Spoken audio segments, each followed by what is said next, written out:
Selamat datang kembali di Jin dan Jun Channel. Bersama saya Junaidi dalam seri pembelajaran algoritma dan pemrograman.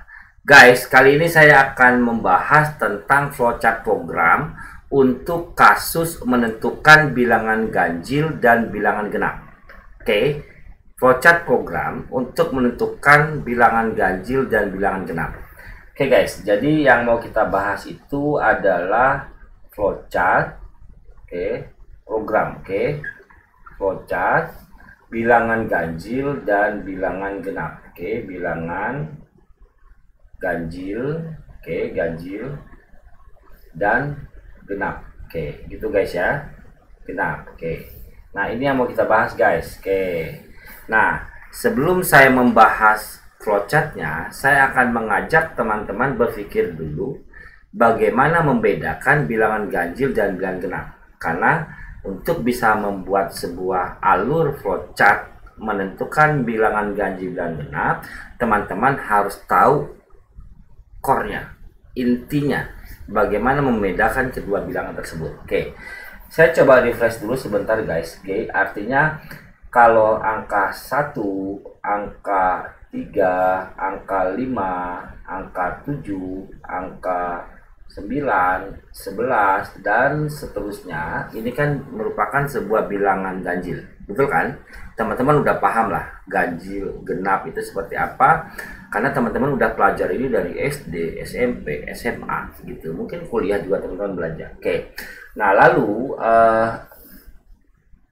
angka 2, angka 4, 6, 8, 10, 12, dan seterusnya itu merupakan bilangan genap.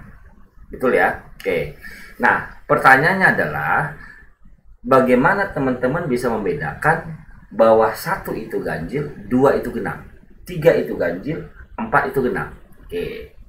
Nah, tentunya definisi yang teman-teman pahami sekarang adalah bahwa bilangan genap itu adalah bilangan yang habis dibagi 2. Gitu ya. Atau bilangan ganjil itu bilangan yang tidak habis dibagi 2. Nah, gitulah lawannya gitu ya. Oke. Jadi seperti apa bilangan yang habis dibagi 2 itu, teman-teman? Nah, jadi di algoritma ini saya kenalkan yang namanya konsep modulus gitu. Atau konsep modulus itu adalah mencari sisa hasil pembagian. Oke. Jadi contohnya gini guys. Jadi yang dimaksud ganjil genap itu misalnya gini, saya bawa di sini ya. Teman-teman angka 1 gitu ya. Oke. Kenapa dia disebut tidak habis dibagi 2? Ketika 1 dibagi 2, oke, udah nggak bisa dong. Karena kalau teman-teman ingat perhitungan apa ya, pembagian beginilah, saya nggak tahu masih dipelajari atau enggak. Teman-teman buat begini. Oke, ini kan udah nggak bisa ya, teman-teman. Anggap ini adalah tidak bisa dibagi gitu ya. Lalu kosong, teman-teman tulis kosong kali 2 sama dengan 0, lalu 1 begitu. Oke. Nah, ada teman-teman punya angka 1 gitu ya, ada angka 2 lalu dibagi 2. Oke.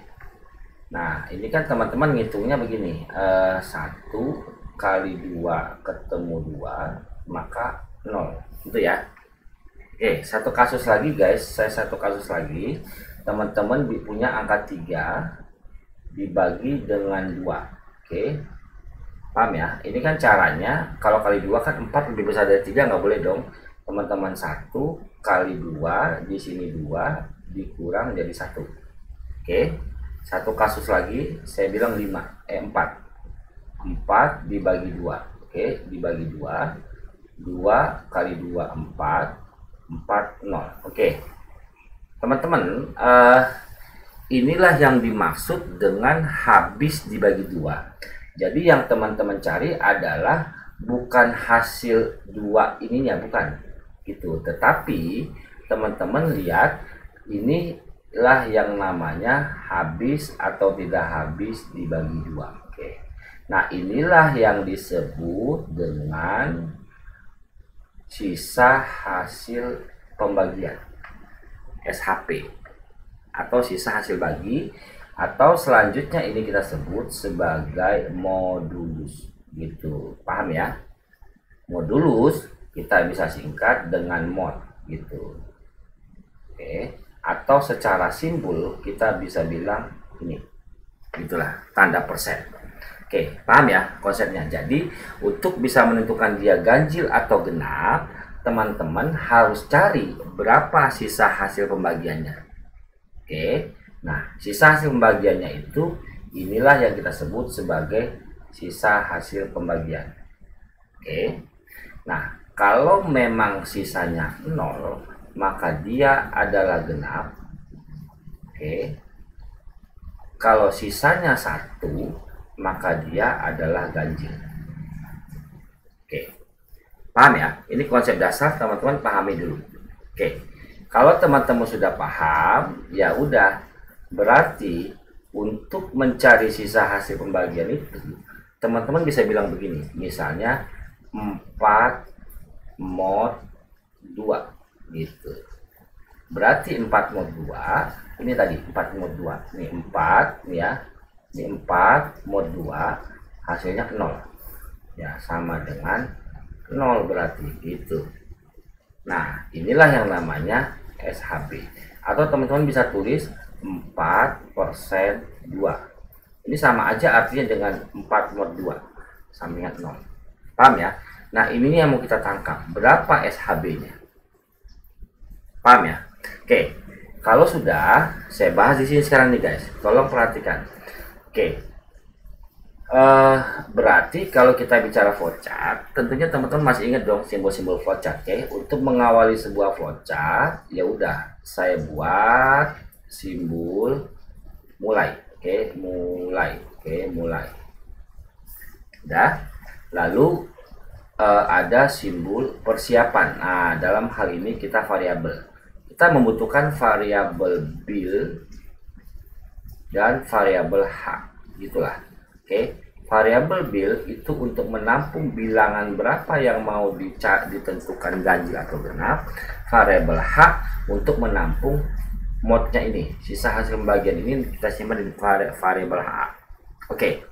Setelah itu, maka flowchartnya kita bilang ada simbol masukkan. Nah, gitu guys. Oke. Nah, berarti di sini yang kita minta adalah bilnya. Berarti ini kan simbol masukkan. Artinya ketika program dijalankan, ada permintaan masukkan bilangan. Oke. Nah, lalu setelah bilangan dimasukkan, maka ada simbol proses. Oke. Prosesnya berarti H. H-nya berarti ini untuk menampung sisa hasil bagi tadi ya. H sama dengan bil. Oke, 4 tadi diwakili dengan variabel bil, di mana bil untuk menampung angka 4 yang dimasukkan. Berarti kita tulis bil persen 2. Berarti mod 2 nih. Gitu ya. Maka hasil dari bil mod 2 akan disimpan di dalam variabel H. Nah, kayak gini, 4 mod 2, 0-nya akan disimpan di H. Paham ya? Oke. Kalau sudah paham, teman-teman, kalau masih bingung, ulangi video ini sampai teman-teman paham. Oke. Nah, kalau sudah, nanti ketika angka dimasukkan akan disimpan ke dalam bil, lalu bil dihitung dengan mod 2, hasilnya disimpan ke dalam H. H inilah yang disebut mod, gitu ya. Nah, lalu H inilah yang kita gunakan sebagai selection. Oke. Nah, masih ingat dong konsep selection? Berarti nanti ini akan menghasilkan true dan false. Nah, teman-teman harus ingat lagi konsep true dan false. Betul ya? Oke. Berarti H-nya ini jika H sama dengan 0. Kan begitu guys. Oke. Kalau memang H sama dengan 0, berarti jika memang H itu sama dengan 0 berarti true. Kalau memang H sama dengan 0-nya bukan 0 H-nya, berarti kita sebut sebagai false. Gitu. Paham ya? Oke. Artinya kalau memang H sama dengan 0, maka kita bilang dia adalah ganjil. Oke. Oh, H sama dengan 0 berarti genap ya guys. Genap. Oke, genap. Oke. Nah, kalau memang H-nya bukan 0, ya udah kita bilang dia ganjil. Oke, ganjil. Oke, ganjil ya guys, ganjil. Oke, nah udah. Nah, lalu habis ini dia bisa kita bilang selesai. Nah, ini di sini selesai, ini lanjut ke sini. Ini kita bilang selesai. Oke. Selesai. Oke, selesai guys gitu. Oke. Udah guys, ini sederhana. Inilah namanya flowchart menentukan bilangan ganjil dan bilangan genap. Oke. Paham ya? Kalau teman-teman bingung di konsep ini, teman-teman tonton lagi dari awal supaya sampai paham. Oke. Nah, kita akan coba tes guys. Kita coba jalankan logika ini. Oke, flowchart ini. Oke. Jadi artinya di sini kan saya siapkan sebuah variabel, dua buah variabel yang namanya bill. Lalu ada yang namanya variabel H. Oke, kita simulasi guys. Kita jalankan flowchart ini ya. Oke, mulai bill. H kita siapkan. Oke, masukkan bilangan bill. Oke, artinya ini kan simbol masukkan. Anggaplah kita masukkan angka 5. Oke. Oke, maka bill ini kita masukkan angka 5 di sini. Oke, maka 5 ini akan masuk ke sini. Betul ya? Lalu 5 mod 2. Oke. Nah, kita hitung nih. 5 mod 2 itu berapa guys? 2 kali 2 4 dikurang 1. Betul ya? Berarti modnya 1 nih guys. Nah, berarti 5 mod 2 bill mod 2 H nya 1. Nah gitu guys, gitu ya. Berarti nilai H ini akan masuk ke sini. Paham ya? Nah, lalu setelah itu ditanyalah apakah H itu sama dengan 0. Berapa H tadi guys? Nih lihat, H-nya berapa? 1 ya. H-nya 1 berarti hanya 1. Apakah 1 sama dengan 0? Nah, menurut teman-teman 1 sama dengan 0 true apa false? Oke, false dong. Berarti false larinya ke sini, maka dia bilang ini ganjil. Lalu selesai. Betul ya? Oh, lupa. Saya bilang, teman-teman kalau buat flowchart, jangan lupa menentukan false dan true-nya jika ada penggunaan simbol seleksi. Lalu jangan lupa gunakan panah. Nah, ini nggak boleh lupa nih guys. Flowchart itu nggak boleh lupa menggunakan panah, gitu. Karena arahnya kan bisa kemana saja. Yang menentukan arahnya kemana adalah panahnya, gitu. Paham ya? Loh. Jadi panah,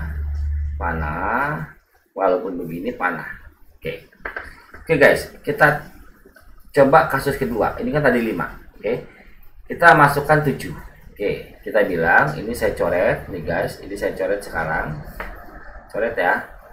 Oke, kita mulai deh. Kita mulai dari awal, ini coret, ini coret. Oke. Yaudah, kita bilang bill-nya 7. Oke. Mulai bill H, bill-nya kita masukkan 7. Oke, 7 ya. Lalu 7 akan masuk ke sini. Ini 7 guys, di dalam bill akan masuk 7. Oke, lalu 7 modulus 2. Oke, kita hitung nih. 7 modulus 2. Nah, berapa nih? 3 kali 2, 6. 6 kurang 1. Betul ya? Oke. Berarti ini modulusnya 1. Berarti ini hasilnya 1.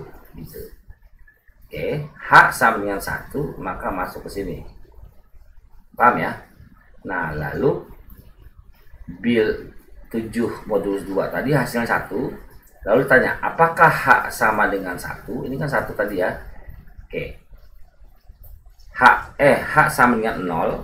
Nah, false dong, hasilnya ganjil. Oke, lupa, saya tadi mau ngasih kasus genap.